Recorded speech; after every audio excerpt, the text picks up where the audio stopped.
Under the chapter heading, For Those Who Seize Power by Crime, Machiavelli doesn't hesitate to give advice on cruelty and how to inflict it. Cruelties inflicted immediately to secure one's position are well inflicted, if one may speak well of ill. Note this last proviso. Machiavelli still considered himself moral, even if his advice was not. This is an interesting inconsequence, as difficult to maintain as the English found the bits of France which they frequently conquered. But here it is essential to stress a point in Machiavelli's favour, an obvious one often overlooked, especially by misguided executives who read the Prince for tips on how to succeed in business. Machiavelli's book is advice to a prince on how to run a state. It is not a guide to personal morality. It is aimed at a rare class of people in specific circumstances. Needless to say, this is not how it has been read through the years.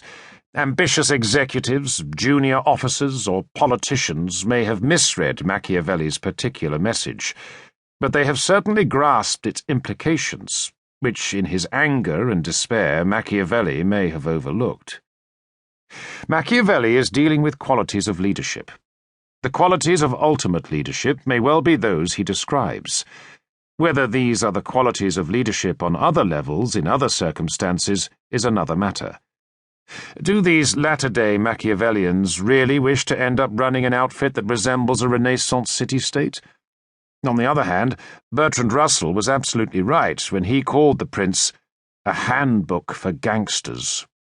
Mafia families do resemble Renaissance city-states in their primitive political methods, though, alas, not in their cultural sophistication or taste. But back to the theoretical bloodbath. Machiavelli goes on to recommend, when seizing a state, the conqueror should consider all the injuries he must inflict, and then inflict them all at once, so that he doesn't have to repeat them day after day.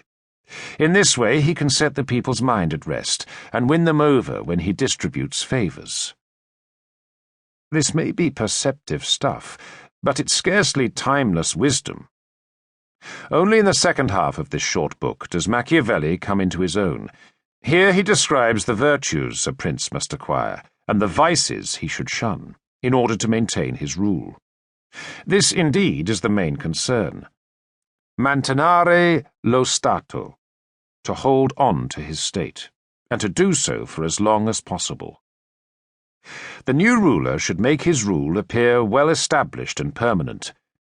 Men should either be treated generously or destroyed, because they are liable to take revenge for small injuries. Heavy injuries eliminate this inconvenience.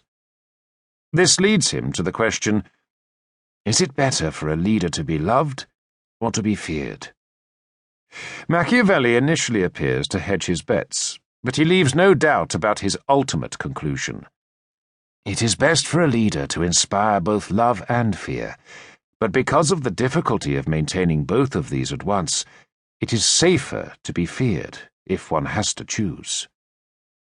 His understanding of human nature is equally pragmatic. As long as most people are not deprived of either property or honour, they remain satisfied. Machiavelli insists that the political philosopher should avoid describing the imaginary states and utopias used by earlier writers to embody their ideas.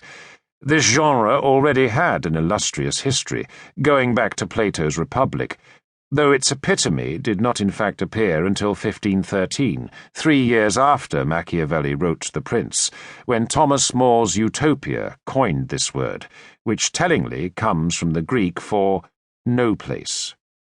Machiavelli's chosen genre, the book of advice to a ruler, was also a highly popular form in Renaissance times, especially with armchair statesmen seeking employment. But here again Machiavelli begged to differ. The circumstances he describes in The Prince are no utopia, nor does he offer the polished optimistic advice of a literary opportunist. Machiavelli insisted on talking about reality, how people really behave, not how they ought to behave. Unfortunately, Machiavelli's idea of reality was city-state politics during one of the most